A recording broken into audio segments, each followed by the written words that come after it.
അപ്പം നമ്മളെ hero Honda charisma, അതിനുശേഷം ഹീറോ കരിസ്മ XMR എന്ന് പറഞ്ഞുകൊണ്ട് ഇറങ്ങിയിരിക്കുന്ന ഒരു മോഡലാണിത്.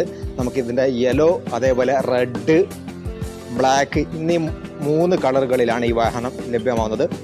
എന്തായാലും നല്ല രീതിയിലുള്ള ആ ഒരു കരിസ്മ എന്നുള്ള പഴയൊരു പ്രതാപം തന്നെ അതേ രീതിയിൽ നിലനിർത്തിയിരിക്കുന്നതാണ് നമുക്കിതിൻ്റെ ഒരു മോഡൽ വെച്ച് നോക്കുമ്പോൾ നമുക്ക് കാണാൻ സാധിക്കുന്നത്. ഇതിൻ്റെ ഫ്രണ്ട് വൈസ് നമ്മൾ ലുക്ക് നോക്കുകയാണെങ്കിൽ ഇവിടെയൊക്കെ ഒരു DRL ടൈപ്പിലാണ് ഫ്രണ്ടിൽ വന്നിരിക്കുന്നത്. കാരണം അതേപോലെ തന്നെ ഹീറോ എന്ന് പറയുന്നതിന് പകരം ആ പകരം ചെറിയൊരു ബാഡ്ജിങ് ഒക്കെ നമുക്ക് തിരിയാത്ത രീതിയിലുള്ള ചെറിയൊരു ബാഡ്ജിങ് ഒക്കെ ഹീറോ ഇവിടെ കൊടുത്തിരിക്കുന്നുണ്ട്. അപ്പം അതേപോലെ തന്നെ ഇതിൻ്റെ മുകളിൽ നമുക്ക് കരിസ്മ എന്ന് ബാഡ്ജിങ്ങിനേക്കാൾ കൂടുതൽ നമുക്ക് കാണാൻ സാധിക്കുന്നത് XMR എന്ന് പറഞ്ഞുകൊണ്ട് കരിസ്മ ഒരു ബ്ലാക്കിൽ നമുക്ക് അധിക രീതിയിൽ എടുത്തു കാണിക്കാത്ത രീതിയിൽ ഒരു ചെറിയൊരു ബാഡ്ജിങ്ങിലാണ് കരിസ്മ കൊടുത്തിരിക്കുന്നത്.